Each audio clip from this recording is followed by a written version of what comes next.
السلام عليكم ورحمة الله وبركاته. انت عامل ايه؟ انا كويس وانت ان شاء الله كمان كويس. انا عبد الرحمن ودي قناة اسبري. الفيديو ده يكون مختلف عن طبيعة اغلب الفيديوهات، لان الفيديو ده السلسلة دي انها تبقى سلسلة مش فيديو واحد. السلسلة دي هتكلم فيها عن الحاجات اللي انا غير راضي عنها في مجتمعنا، وهسمي السلسلة دي تمرد. دي سلسلة منفصلة خالص غير الكتب، وهتبقى هي دي اللي هينزل منها الفترة الجاية يعني، ومش هينزل كتير كمان، لأن النوع ده من الفيديوهات ما بيحتاجش وقت ولا مجهود في إنتاجه يعني، وهيبقى مناسب عشان أعرف أوفق بين الفيديوهات وبين الدراسة والكلام ده. من غير ما أطول عليك، الفيديو ده هيبقى عن الهشاشة النفسية. هروح بقى نعمل كوباية الشاي تكون أنت إيه شفت الإنترو.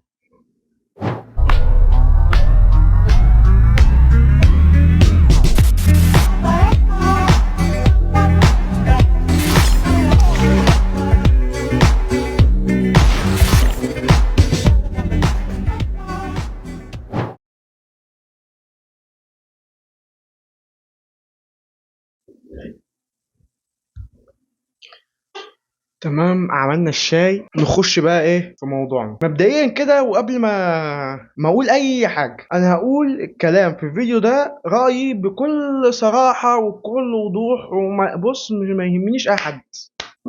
طول ما انا بتكلم قدام الكاميرا دي انا مش خايف من اي انتقاد او اي راي او اي حاجه. فرجاء لو انت مش عاجبك الفيديو بكل بساطه اطلع، ما تحضرش. فاهم يعني؟ مش محتاجه حاجه اهي.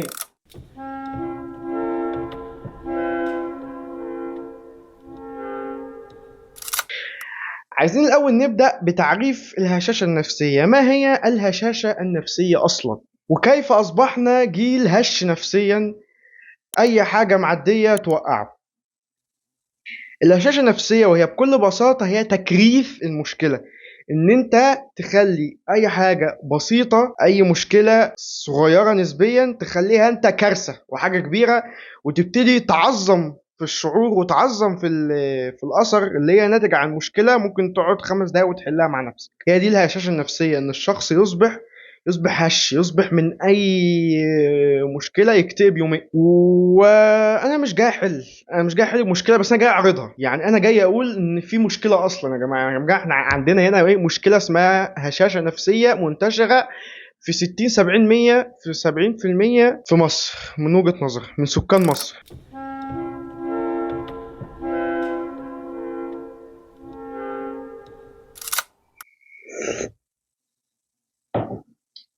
الحكايه بتبتدي منين اصلا؟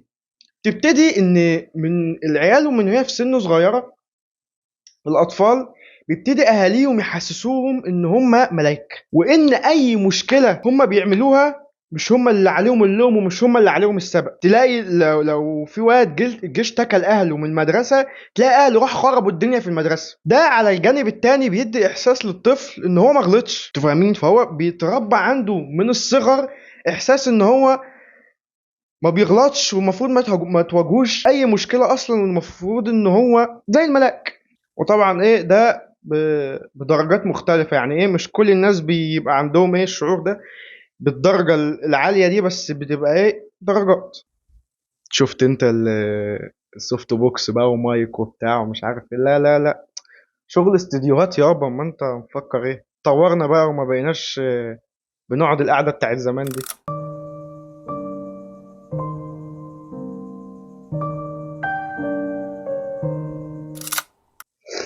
تاني نقطة بقى، وحط تحت النقطة دي خطوط عدد ما تحب، يعني 3 4 5 10 خطوط. المجتمع على السوشيال ميديا مجتمع خطير جدا، لأن هما دايما بيصدروا صورة أبعد ما يكون عن الواقع على إنها دي الحياة الحقيقية، والناس في المقابل بتصدقهم. وده على أصعدة كتير، بس أنا هتكلم عن صعيد واحد فيهم، وهو المشاكل. تلاقي الشخص على السوشيال ميديا بيشارك ابسط المشاكل في حياته على انها كارثه، فتبتدي تحس ان هي كارثه فعلا. يعني يعني تبتدي تحس ان المشكله فعلا مش بسيطه. والمشكله يعني انت ممكن قبل ما تشوف الفيديو تكون بالنسبه لك عادي، يعني مش حوار، بس هما بياخدوا الموضوع عشان يطلعوا منه كونتنت، فيبتدي يستخلص المحتوى ده من اي حاجه حتى لو كانت مشكله ملهاش لازمه. دي نقطه.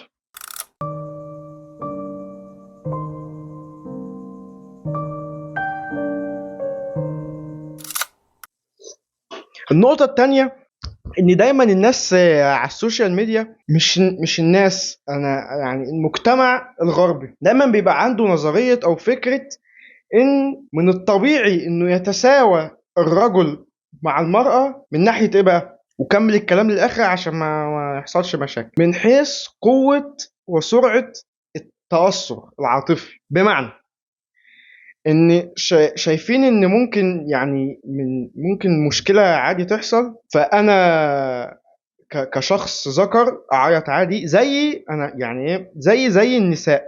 تمام. وده اصلا جينيا مش صح، يعني سرعه التاثر عند النساء بتبقى اسرع بكتير من الرجال، وده بسبب النظام الهرموني والتركيب الدماغ وحاجات كتيره جدا يعني. بس دايما الغرب بيحاول يزرع فكره ان هو يعني انا بتضايق لما بشوف واد 18 19 20 و25 سنه ده بيعيط. انت بتعمل ايه قدام الكاميرا دلوقتي؟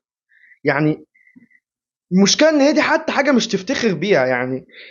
فكره ان انت تطلع تعيط قدام الكاميرا، يعني انا ما بقولش ان الرجاله ما بتعيطش خالص، بس مش بالتساوي مع النساء. يعني مش هي فكره ان انت تطلع تعيط كل شويه، تطلع تشتكي، كتر الشكوى وكتر البكاء بقى، هي دي الهشاشه اللي انا بتكلم عليها. يعني انا فاكر زمان الرجاله ما كانتش بتعيط غير لما بقى فعلا في كارثه حصلت، لكن دلوقتي لا، عادي يطلع واحد مش كمان لوحده، يطلع قدام الكاميرا ويصرح بضعفه. ليه؟ وتلاقي ان السبب سبب تافه اصلا، يعني يا ريتها كارثه لهذا الحد عشان تعيط في المقام الاول. اللي هو يا جماعه، احنا زمان لو في خناقه في المدرسه ولا حاجه، كنا نبقى واخدين على قفانا، واخدين علقه موت ومضروبين، وبنقوم نقاوح، وبنقوم ونبين قد ايه احنا ما تاثرناش، وانا عادي هو يا جدعان ما فيهاش حاجه اهو. تمام. طبعا تبقى في دمعه على خفيف كده نازله، بس انت فاهم اللي هو انت تبقى عايز تثبت ان انا ما وقعتش. وده واحنا صغيرين، وانت في الاخر معدي ال 20 سنه والاقيك بالمنظر ده وبالحاله دي. حاجه يعني قمه في النقم، تحسسك ان انا يعني ناقم على المستوى اللي احنا وصلناه كمجتمع بجد. مرة تاني أنا قلت إن أنا هقول رأيي بكل صراحة، فاللي مش عاجبه الكلام من هنا يعني ممكن يدوس يطلع من الفيديو ويشوف بقى أنت كنت بتشوف إيه بعد كده، قبل كده اعتبر إن أنا ما جيتش. تمام، انا ما جيتش خالص. الحكايه دي حتى بشوفها في قرايبي، الاقي واحد ولا واحده منزله ستوري كاتبه فيه انا اتكسرت وانا بعاني وبشكر ربنا وبتاع ومش عارف ايه. ايه بقى نوع إيه البيت اللي اتهد، فاهم إيه الكارثه اللي حصلت عشان تكتبي توثقي المعاناه دي كلها؟ مفيش حاجة أصلا بقى. كل شخص معتقد إن هو الضحية، إن يعني مفيش في الكوكب كله غير هو بس، والناس كلها عاملة عليه إيه؟ نظرية مؤامرة، وكلهم عايزين يأذوه. محدش مهتم، محدش عارف إنك موجود أصلا يعني بدون إحباط، بس يعني محدش مهتم إنه يأذيك للدرجة دي. محدش مهتم ولو حد أذاك هو شخصيا بينسى اصلا بعد 3 دقايق ان هو اذى. يعني ما بيفضلش فاكر بقى ان انا اذيت شخص وبتاع ودمرته مش عارف، هو بينسى اصلا، ولا كانه عمل اي حاجه، ولا كانه سوى اي حاجه. وفي المقابل انت جالك اكتئاب يومين عشان كلمه هو رماها، ولا عشان اي حاجه هو ذات نفسه نسي اصلا ان هو رماها. وده مش تبرير اللي عمل الموقف ده، بس ده مش مبرر برضو انك يعني تخلي ده يسيب اثر في حياتك للدرجات دي. نقطه ثالثه او تانية او رابعه مش عارف بقى ايا يكن. النقطه اللي بعد كده برضو في السوشيال ميديا، هي السوشيال ميديا متفرع منها اغلب مشاكل المجتمع، فانت يعني مش يعني هتلاقي نص المشاكل اللي احنا بنعاني منها جايه من السوشيال ميديا اصلا في المقام الاول. فايه يعني يا ريت نبعد شويه عن الحاجات دي، عشان هي بدات تتوغل وتنتشر في حياه البشر كلهم وبتاثر عليهم بالسلب قبل الايجاب. ايه يا ريت نتنحى جانبا شويه عن السوشيال ميديا. المهم النقطه التانية هي نقطه ان حتى الكلام اللي بيتقال بغرض الهزار او بغرض المسح او ايه، ما يعني بتبقى يعني في نوع من انواع الهزار بيبقى فيه يعني تعليق شويه على شكل شخص ما او حاجه زي كده، حاجه حتى انا واصحابي وانا واخويا بنقعد نعملها، فاهم؟ بس محدش بيزعل. يعني انا يعني مثلا دايما بيقولوا شعرك طويل وبتاع ومش عارف، عامل زي اتش دبور بتاع عادل امام، بتاع احمد مكي، معلش. بس مش تريقة يا جدعان، اصل في فرق بين التنمر وبين الهزار المتقبل عادي. يعني انا بلاحظ دلوقتي ان اي حاجه بترميها كده، انت بتتنمر عليا وانت مش عارف ايه، هتنمر عليك ليه انا؟ انا مش كل الناس بيبقى قصدها ان هي تتنمر وانها تقلل من الشخص. زي جدعان زمان كان التنمر ده لما واحد عارف يهزقك وسط خلق الله كده عشان حاجه في شكلك او عشان لون بشرتك عشان اي حاجه، ساعتها ده كان يبقى اسمه تنمر، وساعتها هاشتاج بقى لا للتنمر والكلام ده. لكن ما تجيش بضحك معاك عادي تقولي لا لا للتنمر وتقعد تزعل وتاخد على خاطرك. يعني تبقى قاعد في قاعده عاديه وتلاقي واحد خد كده في جنبه بتاعه وزعل ومش عارف ايه، يقول لك عشان انت مش عارف، انت قلت لي كذا وانت يا جدعان الموضوع مش كده. ما هو الكلام اخد وعطا، المواضيع مش للدرجه دي. وممكن بكل بساطه، بكل يعني سهوله، ان الحكايه دي ضايقته روح اعتذر يا عم، قول له انا ما كانش قصدي وكذا وكذا وكذا وخلاص، ويتلم الموضوع تمام. لو هو ذات نفسه، يعني لو هما ذات نفسهم بيتضايق ولا حد فيهم متضايق ولا حاجه وبتاع مش عارف ايه، يقول لي او يقول يصرح، يقول لي معلش، يجي كده ياخدك ويقول لك معلش انت قلت كذا وكذا وكذا وبتاع، ما اقولش الكلام ده تاني واعتذر وخلاص ويتلم الموضوع. مش اكتئاب، هي موضوع مش للدرجه دي، مش اي حاجه اقولها لك كده تقوم واخد في جنبك اسبوعين. دي نقطه. بتاع ده شكله نشوف كده بيسجل ولا لا. دي حاجة. وهنا يا جماعة أنا ما بدافعش عن المتنمرين ولا ببرر التنمر ولا بعمل أي حاجة، أنا بس بقول إن مش أي كلام يعتبر تنمر، مش أي كلام يستحق هذا التصعيد وكل الهاشتاجات دي كلها. يعني قبل ما يبقى في ناس متنمرين بقى في مجتمع هش أصلا في المقام الأول، بقى الناس بتتأثر من أي كلمة، بقى أي حد يسمع أي حاجة يفتكرها تنمر. دي نقطة هيطلع منها بقى نقطة تانية، الناس اللي هي بتطلع على السوشيال ميديا تعمل حاجات تخالف تقاليد العرف والمجتمع وهم عارفين ومتأكدين من كده كويس، وبيطلعوا يعملوا ده في العلن، وفي المقابل بيتضايقوا لما حد يطلع ينتقدهم على السوشيال ميديا بحجة انه ايه، ده تنمر وانا حر واعمل اللي انا عايزه. وفكره بقى انت حر ما لم تضر والكلام ده كله، مبدئيا كده مفيش حاجه اسمها انت حر ما لم تضر. يعني انت ازاي لم تضر؟ اقنعني. يعني احنا دلوقتي مجموعه من الناس اسمها المجتمع، تمام؟ المجتمع ده اتفق على مجموعه من الاعراف والتقاليد والعادات اللي كلهم مش مستعدين يغيروها، وانت بتطلع تعمل الحاجات المخالفة للتقاليد والأعراف دي كلها والعادات لمجتمعك، تمام؟ تحت اسم نفس المجتمع. فلما حد تاني يجي يشوفك بتحمل شعارات واسم المجتمع ده وبتعمل التقاليد اللي بتخالف تقاليدهم، تبتدي تكسبهم سمعة مش كويس، او بلاش مش كويس، سمعة مختلفة. يقول يا جماعة ما هو واحد من قلب المجتمع ده طلع بيعمل الحاجات اللي احنا كنا مفكرين ان هم ما بيعملوهاش، يبتدي يعممه، لان ده يعني فاهم، شاهد من اهلها بقى، اللي هو شخص من ضمنهم اهو بيعمل حاجات عكس اللي احنا كنا فاكرينها عنه.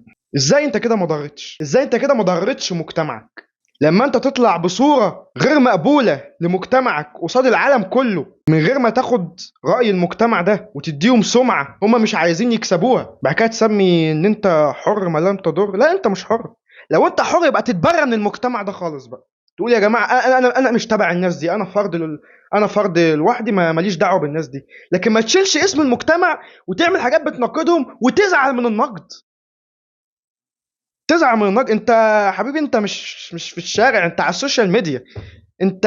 انت حرفيا بملء ارادتك سمحت لكل الناس انهم يشوفوا المحتوى اللي انت عامله، يبقى تقبل كل انواع الاراء عليه من ضمنهم النقد. ما تزعلش لما حد يطلع ينتقدك لان انت بتعمل حاجات بتخالف المجتمع بتاعه، تقول لك اصل ده تنمر. في ايه التنمر في الموضوع؟ ما فيش تنمر. يعني الواحد بقى بيسمع حاجات غريبه قوي على السوشيال ميديا دي.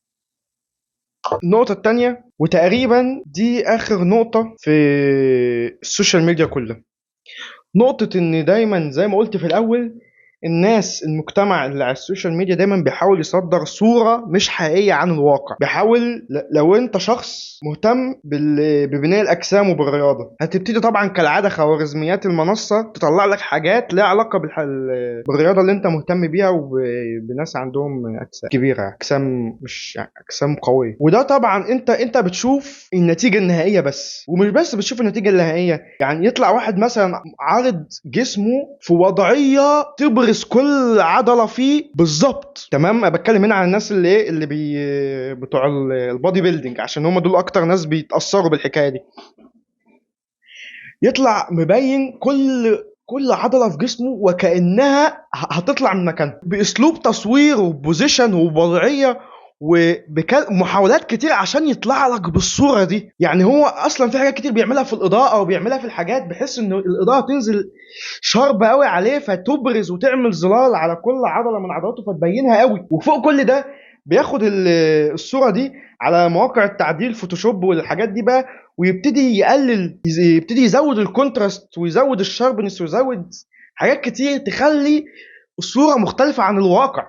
انت فاهم؟ غير كده ياخد لك الصورة من بوزيشن يبين لك هو قد ايه عملاق وبياكل الحديد وبيخش في الحيط. وضيف على ده كله انه بياخد لك الصورة دي مباشرة بعد ما يبقى مخلص تمرين. ما بتلاحظش؟ بالله عليك ما بتلاحظش الحكايه دي؟ انه دايما بياخد الصوره في الجيم، بياخدها بعد مباشره بعد ما يبقى مخلص تمرين، عشان يبقى لسه بحاله البامب اللي بتبقى في العضلات بعد التمرين. بتبقى العضلات اضخم من المستوى الطبيعي بسبب اللود على العضله، فبتبقى في زي بيقول عليه البامب. بتبقى العضلات بتبقى اضخم من مستوى. انت جرب انزل كم عد الضغط واعمل مقارنه، جرب، بيبقى في فرق. شوف هو عمل ايه عشان يطلع لك في الاخر بصوره مثاليه. ومش شرط يكون خد الباكج ده كله على بعضه، ممكن يكون خد منه شويه، ممكن يكون عمل ايديت، ممكن يكون بعد التمرين، ممكن ايا كان اللي عمله، وهو ضاف حاجه للصوره بحيث تطلع اكثر من الطبيعي.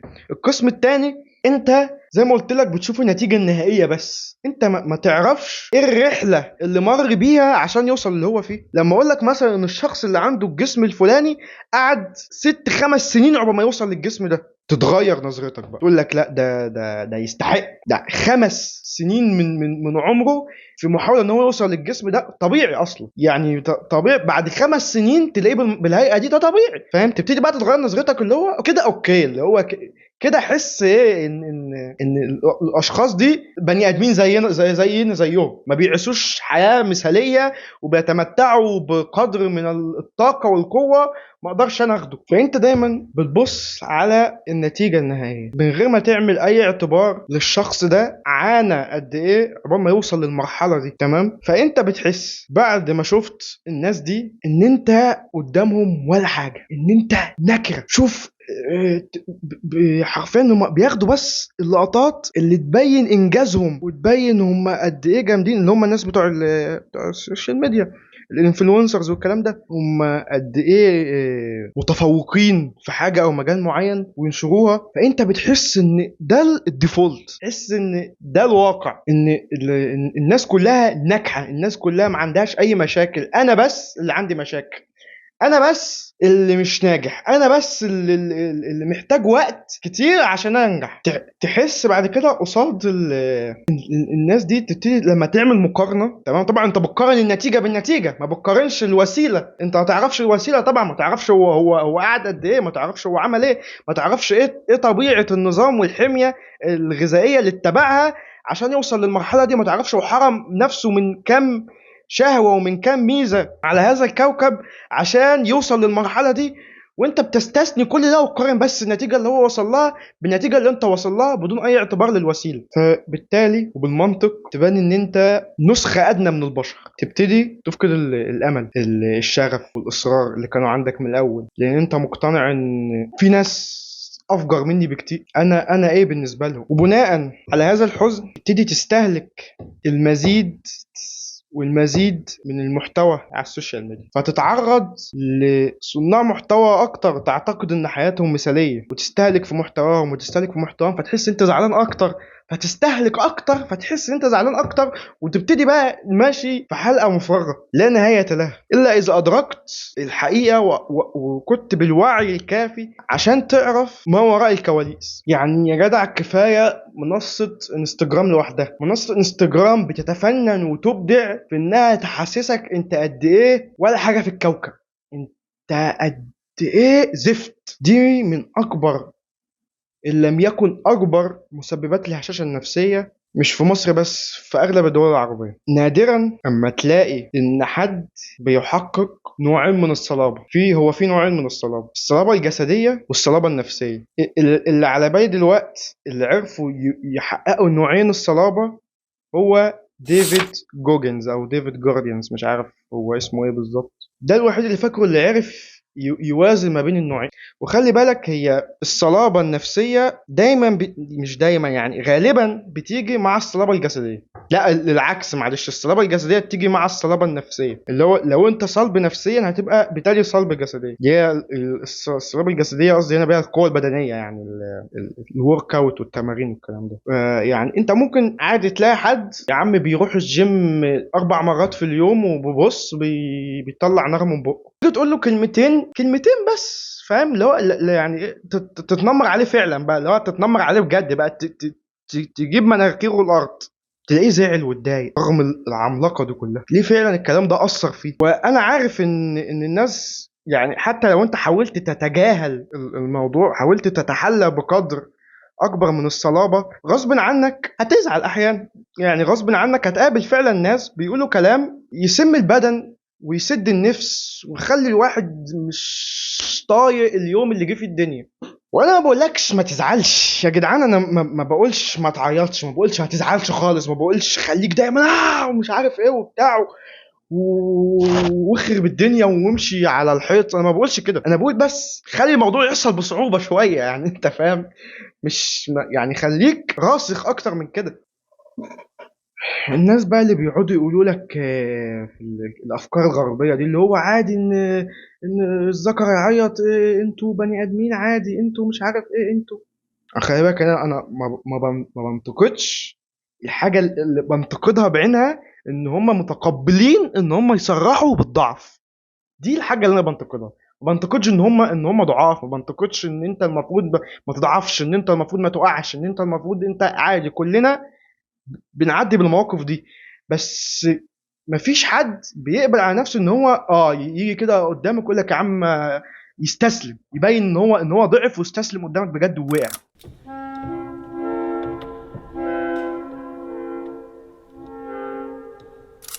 النقطة الأولانية في النقطتين اللي باقيين، بتستمد قيمتك من الناس، من كلام الناس، من رأي الناس. وأنا ما بقولش إن أنت ما تاخدش برأيهم، تمام؟ أنا هنا بنتقد الناس اللي بتستمد قيمتها حرفيا من الناس. وفي ناس كتير كده، عشان انا عارف ان في ناس دلوقتي هتقول الكلام ده بره عني. انا مش عارف مين الناس دي بس هو كده كده محدش بيتفرج عليا اصلا، فعادي يعني، فاهم؟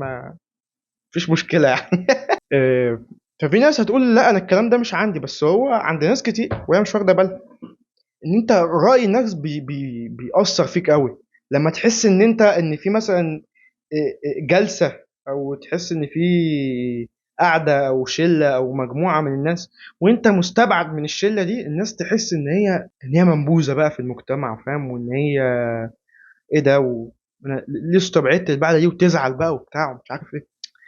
عشان انه عادي، هم مش مجلس الشعب، انت فاهم؟ يعني لو محدش اصلا يعني عايز يكلمك خالص، عادي، فاهم؟ مش حكايه، مش حوار. في ناس تقول لك انا مش عارف انا وحيد وبتاع. الوحده مش وحشه على فكره. يعني انا من زمان وانا مقتنع بالحكايه دي. انا من النوع اللي بفرح لما يبقى لوحده، بجد. يعني الوحده مش وحشه، بالعكس، يعني احسن ما تربط نفسك بناس قد يكونوا مش عايزين يربطوا نفسهم بيك. لو حد قال لك لو حد رأيه فيك ان انت كذا كذا وكذا وكذا، وقال لك يا عم كلام مش حلو وكلام جارح وبتاع، وتنمر عليك ومسح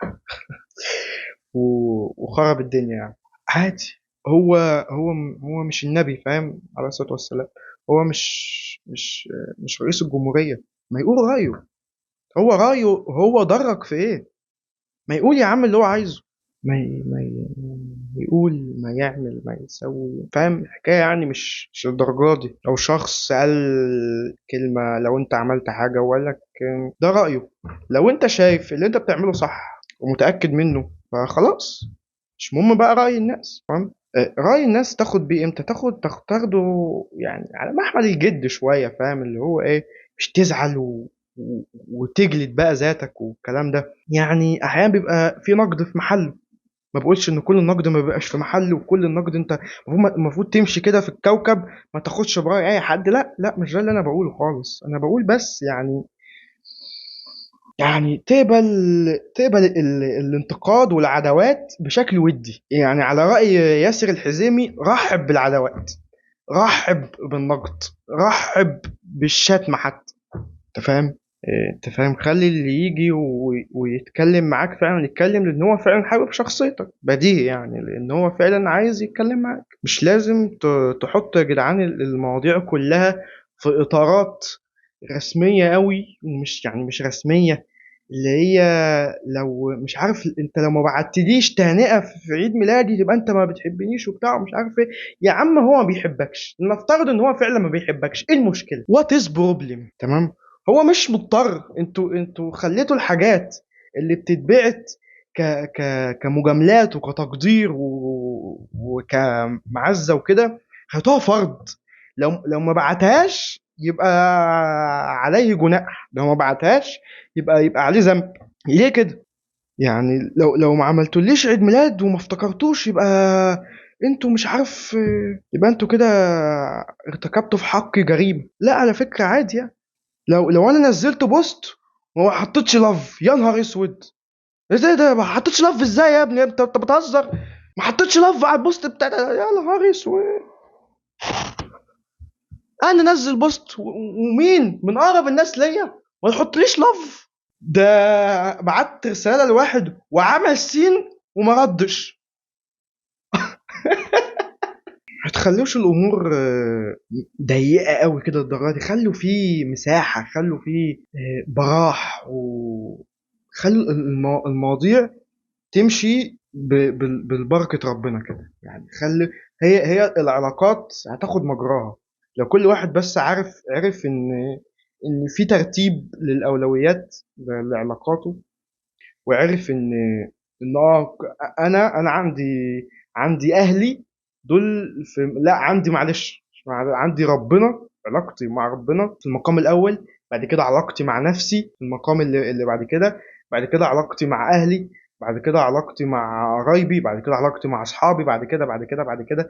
لو الناس عرفت ان في اولويات للترتيبات دي، ولو الناس عرفت ان مش كل الناس مرتبه نفس الاولويات بنفس الطريقه. يعني انا زمان عندي ترتيب لاولويات علاقاتي، غيري عنده ترتيب لاولويات تانية، وعادي، فاهم، مش حاجه تزعل يعني.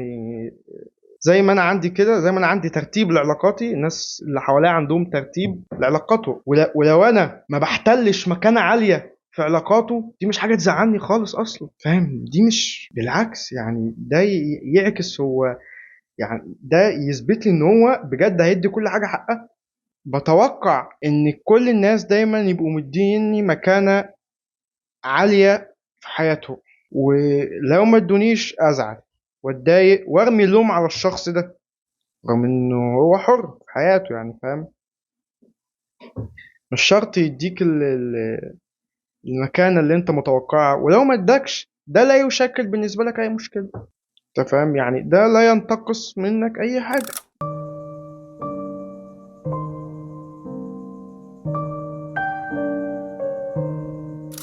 دي النقطة الأولانية. النقطة التانية هي فكرة إنه الناس متخيلة إن هي لما تبدأ تعمل حاجة هتنجح فيها من أول مرة، وده غلط. محدش بقى عنده طول بال يحل المشكلة، محدش بقى عنده المقدرة ان هو يستغرق وقت اطول من المعتاد عشان يحل مشكلة.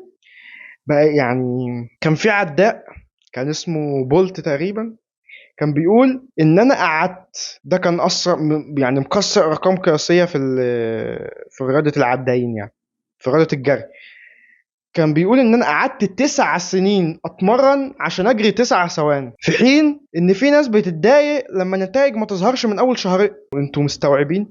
يعني الناس ما بقاش عندها طولة بال ان هي تقعد شهر شهرين عشان تظهر عليها النتائج. بقت الناس عايزه كل حاجه بسرعه، عايزه كل حاجه بسرعه. بدات اتمرن من اسبوعين، ليه ما بقتش بيج رامي النهارده؟ بقاش في طول بال، بقت الناس عايزه كل حاجه بسرعه، عايزه النتائج بسرعه. مفيش كده، الناس بتقعد سنين عقبال ما توصل لنتائج. بقى في حماس وطاقه بتهدر في البدايات، محدش بقى نفسه طويل. فده يحسسك ان الناس اللي نجحوا انت مش زيهم، وان هم دايما انجح منك، وان انت فيك مشكلة، في حين ان انت بس ما حاولتش بالقدر الكافي. انت فاهم؟ يعني انت بس كان ناقصك ان انت تحاول شوية، تقعد بالك يطول شوية، نفسك يطول شوية، بس مش اكتر. الناس متخيلة ان هي يلا هبدأ النهاردة النتيجة هتيجي بكرة.